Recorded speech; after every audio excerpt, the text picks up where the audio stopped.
Welcome back to PlayStation Corner. My name is Alex, and today PlayStation they launched a massive indie sale that will be running through Black Friday until December the 2nd. We expect, of course, the bigger deals then to drop later this week, so we're going to be starting today with 10 deals under $10 or your local currency, and this is covering the US, Canada, UK, EU and Australia. So with that luck, hit subscribe, join our growing PlayStation family, and let's get started.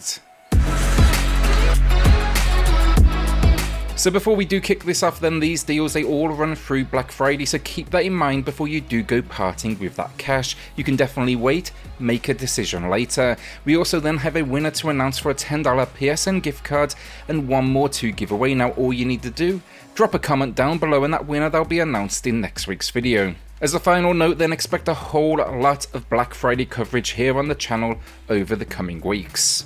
So let's start then with Hong Kong Massacre, because this one matches the low of 65% off and I really enjoyed this game. If you've ever played a top-down twin-stick style shooter, you've pretty much got the idea. Think like Hotline Miami. Expect basically something similar here, you know, one-hit kills with a John Woo style twist, thanks to its core mechanic being basically a whole lot of aerial acrobatics. The shooting is fun though. This former detective then on a hunt for his partner's murderer is simple but effective, and its only real shortcomings, there's boss moments that don't really suit the gameplay, and there's one level kind of in the mid-game that asks you to hop across rooftops. It's kind of platformer style and it's definitely a little frustrating, and it doesn't really work with that top-down view. Olija then is Devolver Digital. It's rocking 50% off, a new all-time low price. It's a side-scrolling action platformer. It's got an old-school kind of pixel style to it all, but it's definitely been modernized in its gameplay, mainly thanks to what is a magical spear. While the abilities do change, and the real power here is the option to bring the spear back to you, like you're using force powers,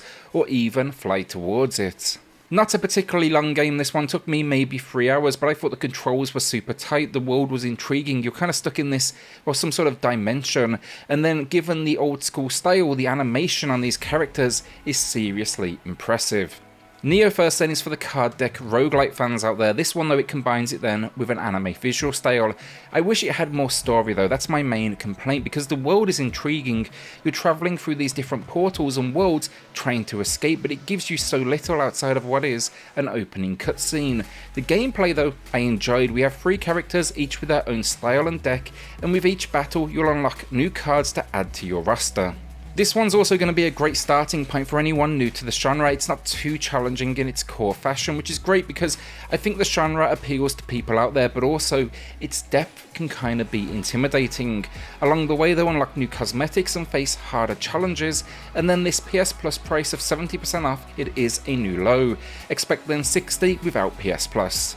Inertial Drift then is a funny one. I do not love the game, but I do love its control scheme. Drifting has never really translated this well to the world of gaming, and it's thanks to this incredible twin-stick setup. It's just super intuitive and seriously feels fantastic for immersion. I also love that cel-shaded visual style as well. It was a little unique and it played well into kind of this neon setting of the world. What I didn't like though, the story is awful. Best friends on a road trip all together, words of encouragement to each other mid-race when they're losing, it doesn't set any tension at all. And then the fact all opponents are actually ghost cars, so you quickly realise you can slide straight through them. It means the strategy here is lowered and you quickly start to look at this as more time trials. 50% off though marks another new low price. Fancy some Pokemon in your life then without the need for a Nintendo piece of hardware? I'd recommend Nexomon Extinction, a clone of the groundbreaking original Pokemon entries. I was really impressed. At launch it definitely had some balancing issues, meaning it was just bloody difficult, but they definitely figured it out, and now it's a fantastic time. Similar in the idea though, you're out to save the world with what are called Nexomon. There's this evil one threatening now world destruction, you've got to go and save the day. Battles are solid though. I like the cast, even if a few can be a little too similar to their influences, and yeah, this is a sequel to what was a phone game originally that I think deserves its time in the spotlight on consoles. Even the story, it's packed full of some great jokes as well, just to kind of, I guess, give it a bit of a lighter side. It's currently 50% off, a new low price, and then you'll also find the original game on sale as well, which recently hit the PlayStation. Can't comment on that one though, I'm yet to play it. Exit the Gungeon then was the follow-up to Enter, and universally it's fair to say not as good as the original, and many were disappointed. It changed up the formula. For me though, I still found a lot to like. This is basically now you like escaping. To do that you'll be riding an elevator out. It's a 2D world though, and expect swarms of enemies attacking, a whole lot of guns because your weapon changes like frequently, and of course then the invincibility dodge mechanic. A whole lot of bullet hell of course to, really make it a challenge. I had fun though, it was difficult but felt fair and skill based still. The creativity on offer is still clear as well. It looks great, and I do not think you can knock it at this new low price of 40% off. While I'm on action platformer then, Bladed Fury would be a good one for those that want maybe something a little easier and a bit more linear. This one has forward progression rather than setting you in that same kind of location.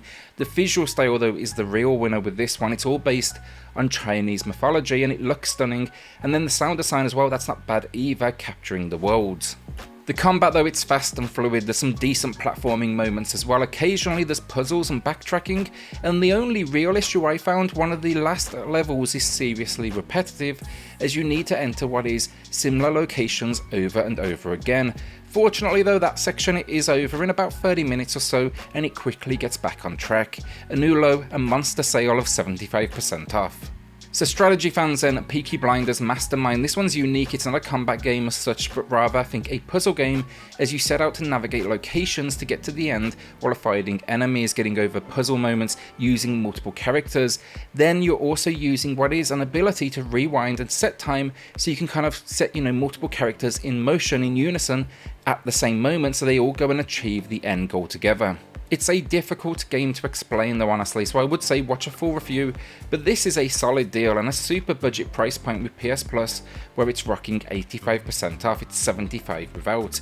A great tie-in though for what is a fantastic show that definitely goes a little outside the norm. Our penultimate game of the video then, and before our winner of the week, Valhalla Cyberpunk Bartender Adventure, is incredible. It's also the first time the game's ever received a sale price, and it's a respectable 34% off. It's actually been out a good while as well now, but it's got a serious cult following behind it. Think here, visual novel, but then it's mixed with bartender simulation in a cyberpunk world. The characters and the dialogue exchanges though, they are fantastic. The music is stunning as well, and then story wise it's going to cover like a whole lot of topics. Think major corpse, explanations around this way of life, the technology and how it shaped the world. I'm a big fan. I even picked up a limited physical release of it just like 6 months ago.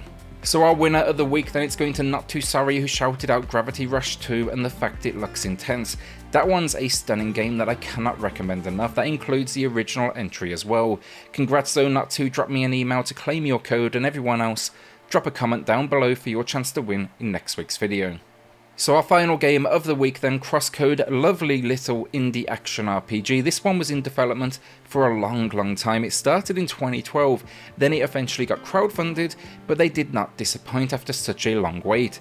It's all about retro style visuals and exploration that any RPG fan will recognise instantly, while throwing you into what is a futuristic world. Think here though, old school Sauda style, a story that can last up to 80 hours, 7 locations to visit, 120 enemy types, puzzles, boss fights, dungeons, quests, tons and tons of music.